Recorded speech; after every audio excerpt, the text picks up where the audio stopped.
રત્નાકરજી થોડું ધ્યાન આપજો। તમારા જ પક્ષના એક કાર્યકર્તા દ્વારા તમારા જ પક્ષના નેતા સામે વિરોધના સૂર ઉઠ્યા છે અને આજે વિરોધના સૂરની વાત એટલા માટે કરવી પડે છે કારણ કે જેમની સામે વિરોધ થયો છે, જેમના વિરુદ્ધમાં વિરોધના સૂર ઉઠ્યા છે, એ વ્યક્તિ એકદમ સાફ ચહેરો છે, તમારા પક્ષનો યુવા ચહેરો છે।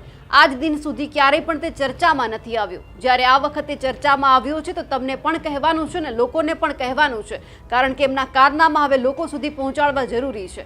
આ પત્ર અત્યારે ખુલીને અમિત શાહ કે પછી રત્નાકરજી છે તે બંનેને લખવામાં આવ્યો છે। હવે શું છે એ બધી જ વાત આજે કરીશું આ વિડીયોમાં। નમસ્કાર, નિર્ભય ન્યૂઝ સાથે હું છું રિદ્ધિ। અવારનવાર આપણે ગુજરાતમાં જોયું છે કે એક પછી એક કાર્યકર્તાઓમાં, નેતાઓમાં અસંતોષ જોવા મળે છે। આમ તો ભાજપ છે તે શિસ્તની પાર્ટી કહેવાય છે, તેમ છતાં અંદરના કાર્યકર્તાઓ વચ્ચે કોઈ પણ પદ માટે ઝઘડતા હોય છે। આજે કંઈક એવું જ જોવા મળ્યું। જેમનો વિરોધ થયો છે એ છે અમરેલીના ભાજપના ધારાસભ્ય કૌશિક વેકરિયા, જે નાયબ મુખ્ય દંડક પણ છે। આમ આપણે હંમેશા કૌશિક વેકરિયાને બધા જ સારા કામમાં જોયા હશે, ક્યારે પણ તેમનો વિરોધ નથી થયો, તે ક્યારેય વિવાદમાં નથી આવ્યા ધારાસભ્ય બન્યા ત્યારથી લઈને અત્યાર સુધી। પણ સવાલ એ છે કે અચાનક કૌશિક વેકરિયા આ રીતે ચર્ચામાં કેમ આવ્યા? કેમ આ જે વ્યક્તિ છે જેમણે પત્ર લખ્યો છે અમિત શાહ કે પછી રત્નાકરજીને, એમને શું કૌશિક વેકરિયાથી વાંધો છે? તે બધી જ વાત આપણે કરી રહ્યા છીએ। સૌથી પહેલા તો જે પત્ર લખવામાં આવ્યો છે તે સમજીએ। કિશોર કાનપરિયા છે તાલુકા પંચાયતના પ્રમુખ, એમણે રત્નાકરજી જે મહામંત્રી છે ગુજરાત પ્રદેશ સંગઠનના, તેમને પત્ર લખ્યો છે કૌશિક વેકરિયાને લઈને અને પત્રમાં સ્પષ્ટ ઉલ્લેખ કરવામાં આવ્યો છે કૌશિક વેકરિયાના નામ જોગ સાથે કે આ વ્યક્તિ છે એ હપ્તા લે છે, દારૂના હપ્તા લેવામાં આવે છે, અમરેલીમાં દારૂ ઘુસાડવામાં આવે છે। આ કૌશિક વેકરિયા જેમની સામે ક્યારેય પણ કોઈ વ્યક્તિ આંગળી નહોતી ચીંધી, આજે તેમને લઈને પત્ર લખવામાં આવ્યો છે। આપ સાહેબશ્રીને જણાવવાનું કે હું હાલ અમરેલી તાલુકા પંચાયતનો પ્રમુખ છું અને મારી અમરેલી તાલુકા પંચાયતનો તમામ વહીવટ વિધાનસભાના નાયબ દંડક કૌશિકભાઈ વેકરિયા કરે છે અને અમને એમના અમરેલી કર્તવ્યમ કાર્યાલયે બોલાવે અને એ કહે તેમાં અમારે સહી કરી દેવાની। અમે પ્રમુખ ખાલી દેખાવના છીએ અને તેઓ 2 વર્ષ પહેલા ધારાસભ્યની ચૂંટણી લડતા હતા ત્યારે તેમની સાથે કોંગ્રેસના લોકો વ્યક્તિગત રીતે હતા।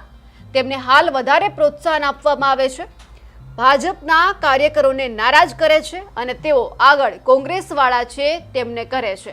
આવું અમરેલી તાલુકામાં ખાલી નથી, અમરેલી નગરપાલિકાનો પણ વહીવટ તેઓ પોતે કરે છે। અહીંયા લખવામાં આવ્યું છે કે ભાજપવાળાને ક્યાંય પણ આગળ કરવામાં નથી આવતા, જે આગળ કરવાના હોય છે ત્યાં ફક્ત કોંગ્રેસવાળાને જ આગળ કરવામાં આવે છે। એટલે અહીંયા એક તો અસંતોષનો જે સૂર છે તે પણ ઉઠવા પામ્યો છે અને હવે લખ્યું છે કે જિલ્લા પંચાયતનો વહીવટ પણ તેઓ પોતે જ કરે છે અને જિલ્લા ભાજપ પણ તેઓ પોતે જ ચલાવે છે અને તેમની પાસે સત્તા હોવાથી તેમની સામે કોઈ બોલે તો તેમને પણ ફસાવી દે છે, જેથી તેમની સામે કોઈ જ બોલતું પણ નથી અને કોઈ ફરિયાદ પણ કરતું નથી અને જેમ કહે તેમ જ બધાએ કરવાનું રહે છે। તે ચૂંટણી લડ્યા તે પહેલા અમરેલી તાલુકાના અમુક ગામમાં જ દારૂ મળતો હતો અને છેલ્લા 2 વર્ષમાં અમરેલી તાલુકાના 71 ગામમાં એક ગામ એવું બાકી નથી રહ્યું કે જ્યાં દારૂ શરાબ ના મળતો હોય અને લોકોમાં ચર્ચાઓ પણ એવી થાય છે કે પોલીસ કૌશિકભાઈને દર મહિને 40 લાખનો હપ્તો આપે છે અને રેતીમાં પણ તેમનું એવું જ છે અને અમરેલી તાલુકા કે અમરેલી જિલ્લામાં કોઈ પણ નબળા કામની અરજી કરે કે ફરિયાદ કરે તો તેઓ પાસે કોન્ટ્રાક્ટર જાય તો તેમની પાસેથી રૂપિયાનો વહીવટ કરી નબળા કામો કરાવે છે અને પાર્ટીના ચૂંટાયેલા તેમજ પાર્ટીના કાર્યકર્તાઓ કોઈ પણ કામ લઈને આવે તો કોઈનું કામ પણ કરતા ન હોય અને કામોમાં જે કામોના ખાતમુહૂર્ત કરી મીડિયામાં પોતાનો પ્રચાર કરી પોતે સારા છે તેવો દેખાવ પણ કરવામાં આવે છે। હજુ પણ આગળ પત્રમાં લખવામાં આવ્યું છે તે પણ જોઈએ। અહીંયા આપણને સ્પષ્ટ દેખાય છે કે દારૂની વાત છે, અસંતોષ જે ભાજપમાં છે તે પણ ઉઠવા પામ્યો છે, દારૂના હપ્તાની વાત છે। હવે આગળ કહેવામાં આવ્યું છે દેખાવ કરે છે એનાથી કોઈ જ વાંધો નથી, પરંતુ કોંગ્રેસના લોકોને આગળ કરે છે, જેથી આપણી ભારતીય જનતા પાર્ટીના કાર્યકર્તાઓમાં રોષ છે અને અમરેલી તાલુકા ભાજપના મહામંત્રીની ખાલી જગ્યા અને ચૂંટણી લડવા તેના પોણા 4 વર્ષ થયા ત્યારથી આ જગ્યા ખાલી પડેલી। આ બાબતે તાલુકા ભાજપ પ્રમુખે પ્રદેશમાંથી આવતા લોકોને અવારનવાર રજૂઆત કરેલ અને અમરેલી તાલુકામાં ઘનશ્યામભાઈ ત્રાપસિયા પોતે એકલે હાથે કાગળ પર પાર્ટીનું કામ કરી પોતાનો સમય પૂરો આપેલો છે અને કૌશિકભાઈ અમરેલી તાલુકામાં પાર્ટીનું સંગઠન ન થાય તેમજ લોકો અને કાર્યકર્તા તેમની પાસે જ આવવા જોઈએ। સંગઠન પાસે નહીં, જેથી અહીં કોઈ અમરેલી તાલુકામાં સંગઠનમાં માત્ર પ્રમુખો જ કાર્યરત હતા, બાકી નીચે કોઈ સંગઠન હતું જ નહીં. અને તેઓ હાલ પણ કોંગ્રેસમાંથી ભાજપમાં આવેલા, જેમને એટીવીટીની કમિટીમાં સભ્ય બનાવ્યા, જિલ્લા યુવા ભાજપના પ્રમુખ બનાવ્યા, સ્વામી વિવેકાનંદ ગુજરાત યુવક બોર્ડ અમરેલી જિલ્લાના સંયોજક બનાવેલા હોય, જેમને 30,000 પગાર ભથ્થા મેળવે છે. કૌશિકભાઈ મૂળ ભાજપના કાર્યકર્તાના બદલે મૂળ કોંગ્રેસીઓને વધારે મહત્વ આપે છે અને હજુ એમને અમરેલી તાલુકા ભાજપના પ્રમુખ બનાવવા માંગે છે, કેમ કે તેઓ સંગઠન કે બધું તેમની પાસે જ રહે અને ભારતીય જનતા પાર્ટીનું મૂળ કાર્યકર્તાઓને ભૂસી ખતમ કરી નાખવા માટે આવું બધું કરી રહ્યા છે. આપ સાહેબશ્રીને મારી નમ્ર અરજ છે કે આપ ખાનગી રાહે તપાસ કરો તો સત્ય આપની સમક્ષ આવશે. અને મારી પણ એક નમ્ર અપીલ છે કે મેં જે આપ સાહેબની સમક્ષ સઘળી હકીકત મૂકી છે એ બાબતે મારું નામ જાહેર ન કરું, ખાનગી અંગત રાખવું. હવે અહીંયા પત્ર તો આપણે બધાની સામે છે. કિશોરભાઈએ પત્ર લખી દીધો છે, એક રવાના નકલ છે તે અમિતભાઈ શાહને પણ કરવામાં આવી છે. હવે એ જોવાનું છે કે અવારનવાર આપણે એવું સાંભળ્યું છે કે ભાજપની અંદર અસંતોષ છે, કાર્યકર્તાઓ નારાજ છે, કારણ કે જે મૂળ કોંગ્રેસીઓ હોય છે એમને અચાનક પદ આપી દેવામાં આવે છે. વર્ષોથી જે મહેનત કરી રહ્યા છે તેમને ક્યાંય જ પદ નથી મળતું, તે જૂના ને જૂના નેતા રહી જાય છે. એટલે આપણે અવારનવાર ભાજપમાં એવું જોયું છે કે અંદરો અંદરનો ડખો છે તે ક્યાંક બહાર આવે છે, કોઈ રાજીનામું આપી દેશે. પણ સવાલ એ છે કે આજ દિન સુધી આ જે વ્યક્તિ છે કૌશિક વેકરિયા, તે ચર્ચાનો વિષય નહોતા બન્યા, તો અચાનક આ બધું ઉઠવા કેમ પામ્યું છે? હવે જ્યારે સંગઠનનું વિસ્તરણ થવાનું છે, નવું મંત્રીમંડળ બનાવવાનું છે, ત્યારે જ આ બધું બહાર કેમ આવ્યું? જે આ કિશોરભાઈ કાનપરિયા છે તેમણે અચાનક જે રત્નાકરજી છે અને અમિત શાહ છે તેમને કેમ પત્ર લખ્યો છે? કેમ અમરેલીની અત્યારે જ બધી વાત યાદ આવી? કારણ કે સવાલ અહીંયા એ છે કે જો આ બધું જ થતું હોય તો તેઓ 2 વર્ષથી કેમ ચૂપ હતા? 2 વર્ષથી કેમ આ બધું જ બહાર પાડવામાં નહોતું આવ્યું? અચાનક આ બધું જ બહાર આવ્યું કેમ? હવે આ બધું જ થઈ રહ્યું છે તે અનેક સવાલ અત્યારે અમરેલીના લોકોમાં પણ ચર્ચાઈ રહ્યા છે.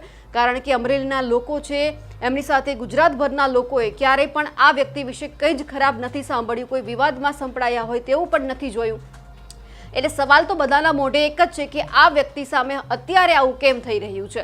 હવે જે આ તાલુકા પંચાયતના પ્રમુખ કિશોરભાઈ છે તે શું કહી રહ્યા છે તે સાંભળીએ. મારું નામ કિશોરભાઈ કાનપરિયા, હાલ હું અમરેલી તાલુકા પંચાયતના પ્રમુખ તરીકેની ફરજ બતાવું. આજે સવારે 9 વાગે મારા વોટ્સઅપ ઉપર એક મારા ડુપ્લિકેટ લેટર પેડ ઉપર કોઈ વાયરલ કરેલો લેટર મળ્યો. તેની અંદર આપણા ધારાસભ્ય કૌશિકભાઈ વેકરિયા તેમજ પાર્ટીના કાર્યકર્તાઓને ખૂબ નુકસાન થાય એવું લેખિતમાં આપણા પ્રદેશના નેતાઓને લેટર કરેલા છે. આઝાદી પછીના 70 વર્ષમાં અમરેલીની અંદર આવા કોઈ ધારાસભ્ય નથી મળ્યા કે જે કરોડો રૂપિયાના છેલ્લા 1 વર્ષની અંદર કામ લાવ્યા છે. અને એ ધારાસભ્યને બદનામ કરવાના કોઈ અમરેલીના ઈસમો દ્વારા પ્રયત્ન થઈ રહ્યા છે. તો હું એમના વિરોધ, એમના જે લોકોએ આ લખીને મૂક્યું છે એમને હું એવું કહું છું કે આવા હરામીપણા તમારે ન કરવા જોઈએ અને તમારે જે કાંઈ વિરોધ હોય તો ખુલ્લા આવીને કહેવું જોઈએ. ને એમાંય મારા લેટર પેડ ઉપર duplicate letter pad, duplicate stamp, duplicate sign, આવું બધું કરી અને મને પણ સાથે બદનામ કરવાના પ્રયત્ન કર્યા છે.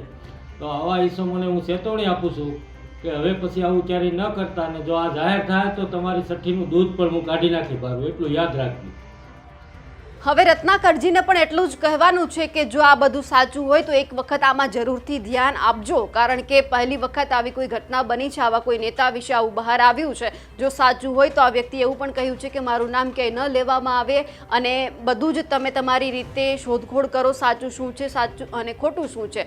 કારણ કે આ વ્યક્તિ સામે કોઈ જ બોલવાની હિંમત નથી કરતું, કારણ કે નિર્વિવાદિત ચહેરો છે. અને અચાનક જ્યારે આવો બધો મુદ્દો ચર્ચામાં આવે અને જ્યારે આમના વિશે બોલવામાં આવે ત્યારે સવાલ પણ એ વ્યક્તિ સામે એટલા જ થતા હશે કે કિશોરભાઈને કૌશિક વેકરિયાથી શું વાંધો પડ્યો કે પછી બીજું કંઈ પણ હોઈ શકે છે. એટલે અહીંયા સ્પષ્ટ હવે એ જોવાનું છે કે આ જે મુદ્દો અત્યારે અમરેલીમાં આખા ગુજરાતમાં ઉછળ્યો છે તો એમનું શું પરિણામ આવે છે, અને ખાસ કરીને આ મુદ્દો કેટલો સાચો છે. અને જે પત્ર લખવામાં આવ્યો છે જેમાં આરોપ લગાવવામાં આવ્યા છે, વિવાદ અત્યારે ઊભા થઈ રહ્યા છે, તે કેટલા સાચા છે એ પણ એક તપાસનો વિષય છે. અમારા અહેવાલને લઈને આપનું શું કહેવું છે કમેન્ટ કરીને ચોક્કસથી જણાવજો. સાથે જ અમારી નિર્ભય ન્યૂઝ ચેનલને લાઇક, શેર અને સબસ્ક્રાઇબ કરવાનું ભૂલશો નહીં. નમસ્કાર.